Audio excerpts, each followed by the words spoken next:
These cameras set up to record not only the number of bears, but which bears do show up. I like to just familiarize myself with who's visiting me when I'm not around.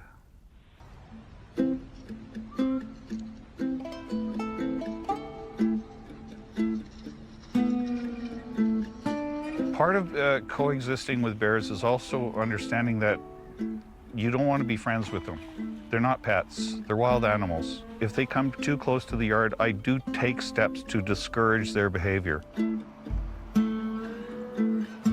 The forest is on Dave's doorstep. The city of Prince George is situated in a wildlife corridor in the heart of British Columbia. 140,000 black bears live in this province on Canada's west coast. No more than before, but the region's human population is ever increasing. There are some in the population that look at them as being vermin. Their only solution is to kill the bear, is to eliminate the threat. We reduce the level of fear with knowledge, so respect and knowledge hopefully is starting to replace the level of fear that a lot of people have. If we take a little bit of time to understand how easy it is to coexist, it's really not all that hard to do. 3 simple little words: no food, no conflict, no threat. And it's just that simple. If you don't want bears in your neighborhood, don't feed them. As they have a particularly keen sense of smell, bears are attracted to bins left out on the streets. Heard something, I looked over and the bear was about 15 feet away and he was big. We don't have a garage, so our garbage is kept outside and the kids forgot to secure it properly, so the bear got into it. Holy shit. Bear invasions in the city intensify in the autumn when they need to frantically build up reserves for the winter. Their ingenuity fascinates people on social media. Oh my God. Come here.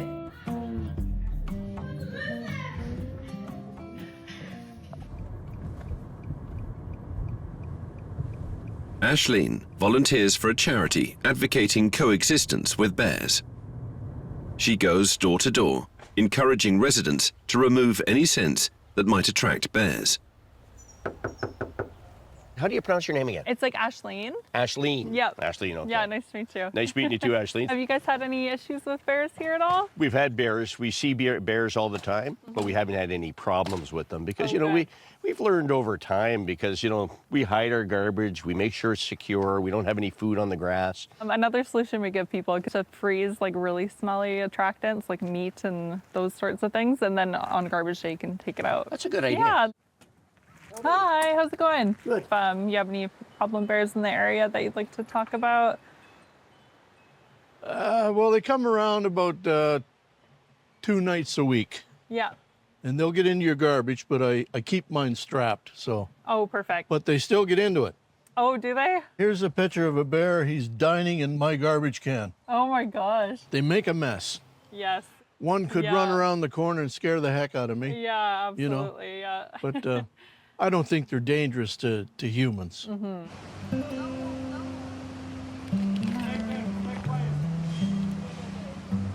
I would just like chill. Daddy. The behavior of black bears depends on how humans act towards them.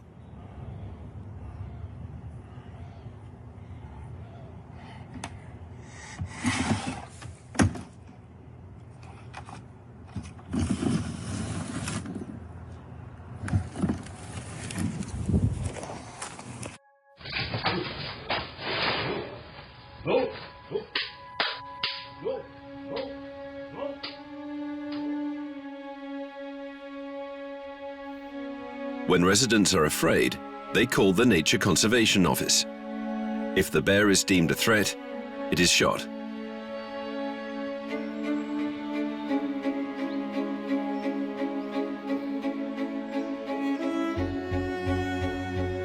This refuge near Hudson Bay Mountain takes in orphaned bear cubs under the age of 1. It was founded 30 years ago by Angelica and her husband, both of German origin. We envisioned the shelter to be here for those accidental footprints that we leave on wildlife. And instead, we are doing a lot of work on animals that didn't need to be here if people would have just been a little bit more cautious and understanding. These cubs arrived 2 days ago and are in quarantine.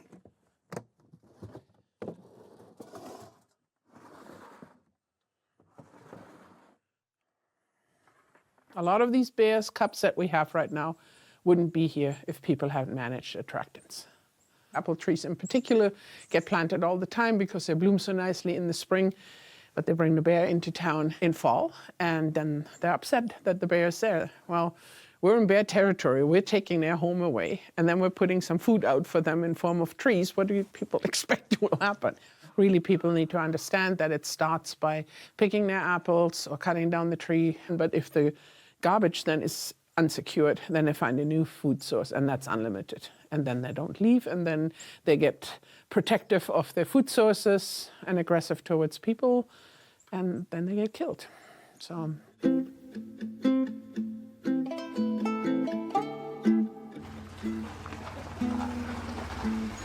Only a few keepers approach the bears. The volunteers, responsible for sorting food, never see them.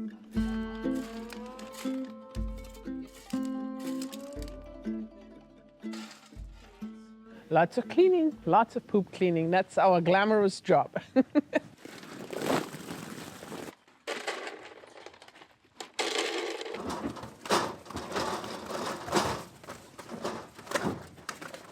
And that's brought up a lot by opponents. Say, well, if you feed them, then they will come to humans and so on.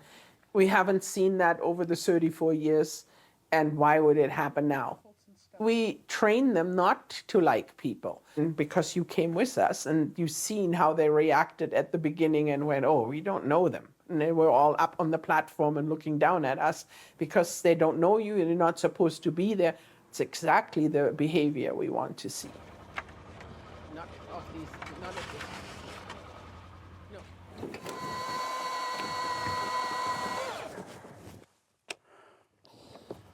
So we're collecting these evergreens so that the bears have something to do. They can hone their climbing skills, be entertained and not bored.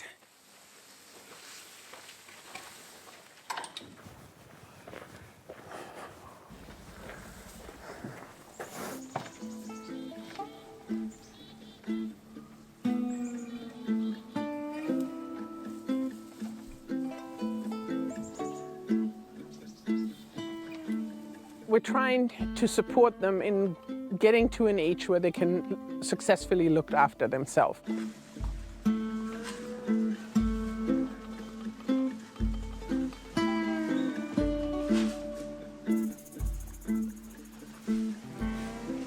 Can bears and human cohabitate?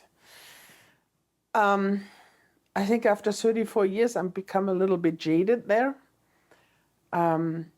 I used to believe, and I know in theory it's possible, but it just seems to me that there's too many humans who just don't care. I think it's going to be a long fight, and it's going to be costly.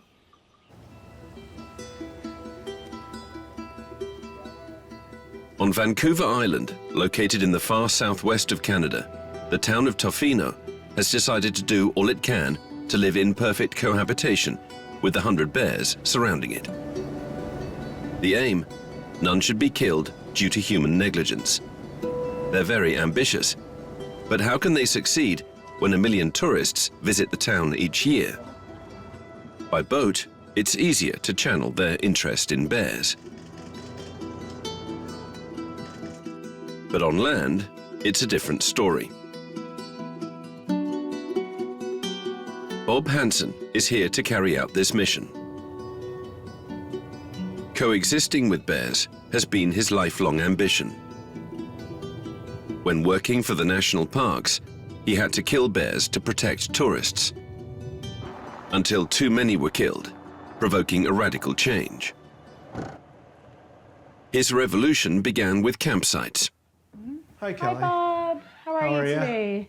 Oh, great. Good. Another beautiful fall day. Absolutely. We saw a bear, it was at the end of August, walking by the front office. Unfortunately, there have been bears destroyed in our community, and it's never a good thing. It's always upsetting. It's tragic. We don't want that to happen again. Maybe we're a bit strict compared to other places they've been, but that's good. We want to keep the bears safe, so. There's no camp stove, no dishes, no garbage, minimal interest to any bear that walks through here. The goal is zero odor. Everything secure and hidden, even toothpaste, shampoo, and washing up liquid, whose smell can also attract bears. Bob has never wanted to impose fines. It's simply a matter of educating campers. Having friendly educational conversations with people, it takes energy, but it's very, very rewarding. Then you could see the light bulb go on and they go, oh, okay, it's all up to me. I can save a bear by just changing the way I camp. I spend a lot of time teaching kids, like teaching Which he teaches online And I really about wanted the to electric start fence. my role with WildSafe BC. The WildSafe BC Foundation subsidizes its installation for residents and businesses. They get a very intense, brief experience of electricity. It's a great relief for hotels. This is so wonderful not to have to worry about, our team encountering a surprise bear on an evening where they're taking out the recycling or the composting. Late at night at end Yeah. of shift. That's fantastic, yeah. It is also a magic solution for chicken coops. You're obviously maintaining the vegetation well around the fence to ensure it's not growing up. Yeah. Yeah. In this town, nothing escapes Bob's watchful eye. So it should be clipped at all times. Sorry, Anna. Thanks. Ready? Yeah. Okay. Okay. Yeah, so some of the carts didn't have the carabiners on. Oh, really? There's enough residue in the bottom that a bear would probably still take a run at trying to damage the carts. Well, thanks a lot. Just wanted to do a quick check. Of course, thanks so much. It's nice to see you. Nice to see you. You have to just continually work with people, and so that they develop those habits and do the right things all the time, because the bears are always going to be here. They're always going to be looking for opportunities, and it's up to us to do the right things so that we don't tempt those bears into problems. Vigilance isn't always enough when faced with the intelligence of bears. I wonder if it's actually up between us and Doug right now, because Molly was kind of going crazy when we were down there. We picked up some rocks and started throwing it at him. He just kept coming, ignoring us, and he just walked straight to the truck and just got up on it and looked up at us like, yeah, whatever, I'm just gonna get in there, and just opened the handle just like a human, got inside and started eating the dog food, and then he ran away down the driveway. And he's made it all summer, and he's not causing too many troubles. And now there's apples and lots of berries in the salmon, so hopefully he'll head where he's supposed to go, and it'll be all right. In Tofino, the number of bears shot by the authorities has plummeted. But Bob isn't claiming victory. At the moment, 2 bears are repeat offenders. Could they be shot? There's always hope that you might be able to turn that bear's behavior around. Those 2 bears have not crossed the line in terms of public safety.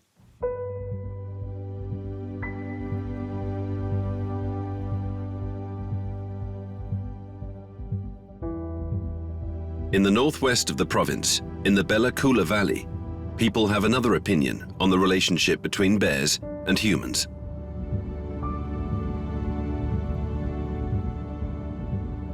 The Great Bear Rainforest Territory is also home to the Nuxalk people. Back in 2014, I carried my grandmother's high-ranking name, which is Nunanda. That represents the place where the grizzlies hibernate.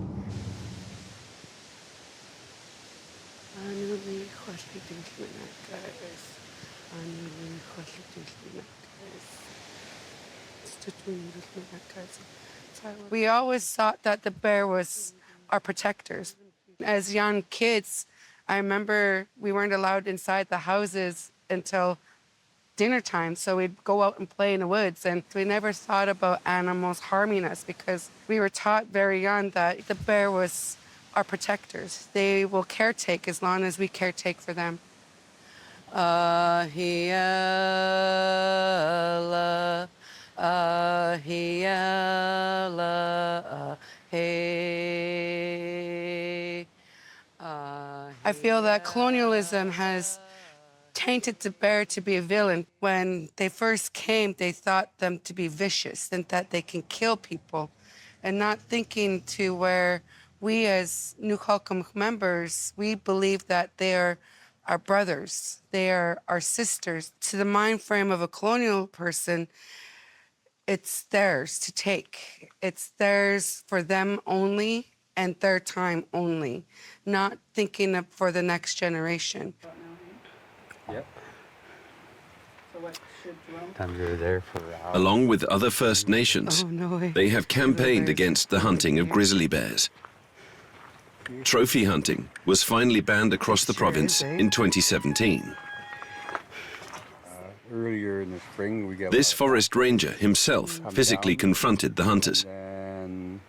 So it was very challenging because they have firearms and we were just like this, no protection. For us to do what we did is just to show our love and respect to these animals that we were protecting. So when I see these guys leave with a smile, it's special to me because in my eyes, hey, I protected that animal from being shot from trophy hunters.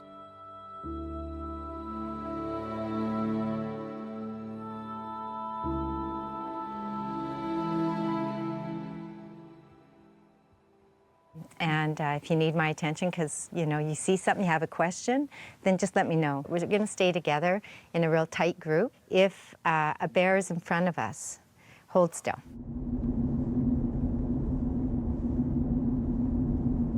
Nicknamed the Grizzly Bear Whisperer, Ellie Lamb has been a guide in the Bella Coola Valley for over 25 years. Challenges to get to our wild. Inspired by First Nations philosophy, Ellie has developed an exceptionally close relationship with the bears. Ready? Is everybody close together and being really quiet? Okay.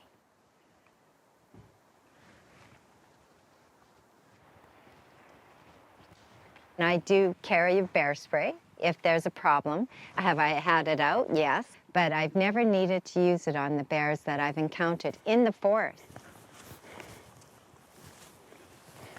Ellie questions the supposed danger of bears, for whom she is a tireless and uncompromising advocate.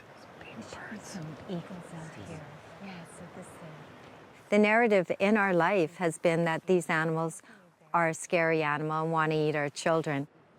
Bears look like they can do harm, and they can. They have big teeth, big claws, big bodies. But they don't. But the officials will kill them because they have the ability to do harm.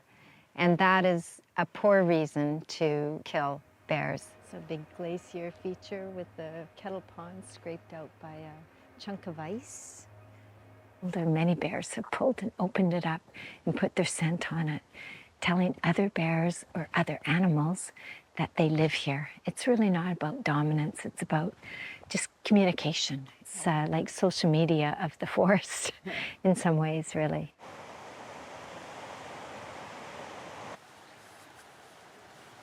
That's one that's coming. She's coming. She's coming. Okay. That's good that she's not moving too fast. Gotta go down. Good girl. It's okay. Good girl. Good job. It's specific bears, the vulnerable bears mostly, that come into towns where people live. They come in for safety. They're not what we've been taught stomach on legs. They're not animals that only think about one thing, and that's eating. That does not represent bears. A mother bear that comes to town, the reason is to keep her cubs safe, to get away from fires, floods, hunters, big dominant bears that might kill their cubs.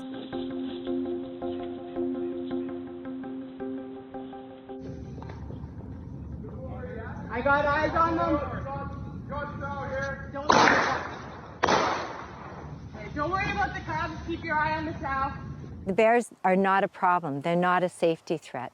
Firearms marching through our communities and shooting bears that are peacefully coexisting with the public, that is a problem. And that is traumatizing to the public. The city of Prince George holds the record for the highest number of bears killed, with 76 in 2023. Videos posted on social media reveal the public's outrage. My husband was dropping off my son to his soccer game, and they saw this bear, and they started recording. Bear is sleeping in the tree. They saw the officer coming, and they thought he was going to tranquilize the bear. But won't the bear fall down? Yes, once he's drugged, he's gonna fall down. Oh, the bear's scared.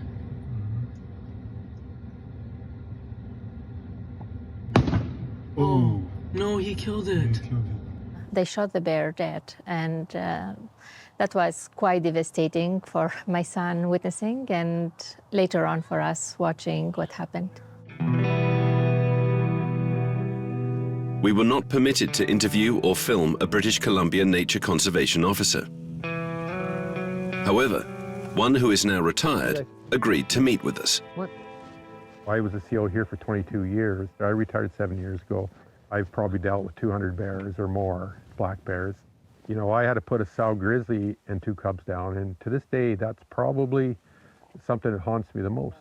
Oh, there you go. Oh, you're coming over now for some attention, eh? There was rarely this time of year where I got a day off. You're dealing with hunters and poachers and bear complaints, but it's work. It's a big commitment. Going back 20 years ago, if there was a bear in town, everybody wanted him gone, and it didn't matter what you did with him, just get him out of here. And now, you know, there is a bit of a public sentiment shift. As much as I read often in the media and social media that they're glorified hunters, and conservation officers have a really, really tough job, and it's like they're damned if they do and damned if they don't. They look at all the evidence they have, they look at the behavior, they look at how many complaints they've had, and after a while a decision has to be made to euthanize it, and for public safety purposes. Over 500 black bears are slaughtered each year in British Columbia's towns. Authorities hardly address prevention or educate the public, something these pensioners regret. Well, the bear found another toy last night, so look at this, knocked it over. I didn't even hear him last night. I think certainly the bears can be dangerous. You've got a mom with cubs. You don't want to get between them. But again, if you back away, they will not bother you. Don't bother to phone the conservation officers again, because I don't trust their judgment. I think they're too quick to pull the trigger. But they're really not interested in educating people or doing anything. It's just eliminate problems as they see it. Conservation officers, I think conservation by very definition means you preserve and look after. And they're sort of the antithesis of that. I believe that in the future there'll be less killing of these animals. I do. Otherwise, I wouldn't be motivated to educate people and times educate bears to share spaces together in a peaceful way. They're definitely amazing animals, and all of them, both grizzly and black, and I think that people are really starting to pay attention to that. What a world it is to have them. What a world it wouldn't be to not.